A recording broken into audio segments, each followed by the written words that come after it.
are people who believe that you can tell how funny a comic is going to be by his first 30 seconds on stage. And to those people I say, fuck you. You short attention span having bastards. It takes time to craft a joke. You know what I mean? It's not just joke. You need a setup before the punchline. Savor the setup. Savor them shits. I love comedy, man. But see, I like the kind of comics that take chances and, expose things about themselves on stage. Like, I don't mean like treat the stage like a confessional booth, but, fucking confess. Say some shit. Like, I'm waiting on the day that a comic gets on stage, like a 30-year veteran, been on TV and shit, and just loses this shit. Like he just spills his guts on stage. Like he walks up like, thank you, ladies and gentlemen. Thank you for being here. I know you came here to see me do my act, but I just can't. I gotta relieve myself of this burden. 13 years ago, I killed a man in Las Vegas.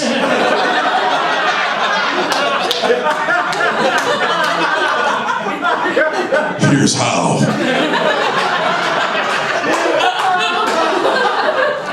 It all started at this shitty motel on Koval Lane. It's the kind of place that put condoms and lube on the nightstand instead of Bibles. I was celebrating Juneteenth by purchasing 136 pounds of cocaine from Carl Weathers. For those of you who don't know who Carl Weathers is, he played Apollo Creed in the Rocky movies. What people don't know about Carl is that he's also the largest distributor of cocaine on the Western Hemisphere. And this shit is pure.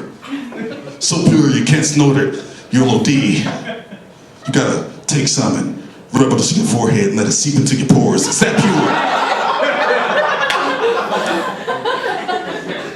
Now, after making my purchase, I was walking Carl out to his car, and I couldn't think of anything to say to him, so I said, "Hey Carl, too bad about the career, at least you got the coke."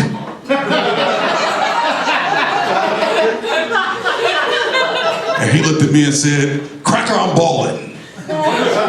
Because Carl's a black supremacist. He calls everyone cracker, it doesn't matter what you are. Like he calls Haitians dirty Frenchmen, he's just racist. So Carl got in his car and he drove away. And, I took a pinky nail full of the Creed, because that's what we call his coke, we call it the Creed. And I rubbed it into the corner of my eye. 20 seconds later, I was high. So high, I just started running down 6th Street, screaming like a madman. I could feel the sun shining on my balls. And it was 1 in the morning. I was wearing a 3-piece suit.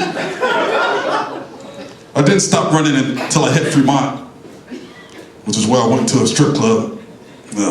My favorite dancer was on stage. Asian girl by the name of Way Low. Had the kind of body that only a woman with $15,000 to spend on her body should have.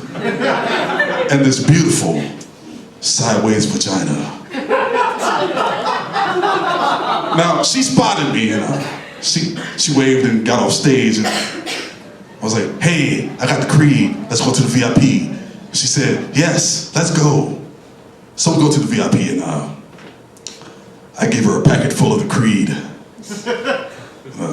Before I could stop her, she snorted it all, OD'd on the spot. And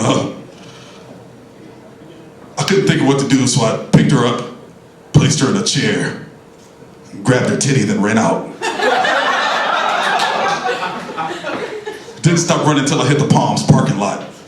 And I was distraught, and because she wasn't just some stripper, she was my life coach. Can't you see I'm hurting here? And I was standing there, and I heard, "Hey buddy, you got a light?" And I knew what was coming. It's a group of guys walking towards me. They surrounded me. Then darkness. They beat me up and robbed me.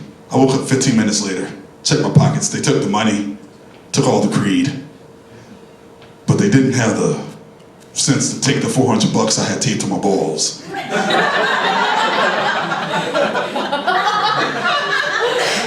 So I took that money and went and saw Wayne Newton. Because you can't go to Vegas and not see Wayne Newton. Yeah, that's right. Man has the whitest teeth on the planet. You know, teeth so white they fought for the South in the Civil War. Just mouthful of Confederates. And I don't know if y'all know this, but Wayne brings out the ladies. You know, there was a nice group of ladies sitting right by the stage. And I sent over a couple of bottles of the Chablis, circa 82, because that's class. And they came over to my table, and you know, we had fun watching Wayne, and we started chatting, and they were like, hey, you live nearby? You got a friend? And I was like, yeah, I am staying nearby, and I do have a friend. So I called up Carl Weathers. I was like, hey Carl, I got bitches. Meet me back at the hotel. He was like, yeah. So we all jumped in their limousine and got to my hotel room, and there was Carl. And we went up to the hotel, and we were having fun. We were drinking, playing cards. And Carl told us this amazing story about himself and some gorillas in Colombia. It was fucking amazing. You gotta hear this story one day. Ask him about it. And now around sometime, Carl passed out because he's a lightweight. And the girls decided to get a little frisky. And it was beautiful. One of them took all my clothes off and started servicing me while I was tied to a chair. And the rest of the ladies started slowly undressing. They had big, beautiful breasts and penises. Trannies! All four of them trannies. You know, they formed the daisy chain from the front. And the one in the back kept screaming, is this what you want? Does this make you hot? I was like, no! There was nothing I could do but enjoy it. So I finished. And they untied me. And one of them got a phone call and started panicking. It's like, it's Bill, he's outside. And I was like, who's Bill? They said, my pimp, tranny prostitutes. So I pushed him in the closet and went to my nightstand. I heard the knock on the door, pulled the 38 out, and opened up the door. And there was Bill, the pimp. Looked just like Boy George. I half expected him to sing, Do You Really Want to Hurt Me? It was just odd. And he was like, where my bitches at? And I was like, what bitches? And just as I said, what bitches? These four motherfuckers fell out the closet. OD'd on the creed. You know? He was like, my bitches! So I shot him. And that's how I killed a man 13 years ago in Las Vegas. I put the gun in Carl Weathers' hand and ran out the hotel. Haven't been back to Vegas since. Now, it's just as I've heard this story that I want a guy to stand up in the audience as a comic is starting to walk off stage and say, that was my uncle's cold case. He killed himself over it. And then shoot that comic.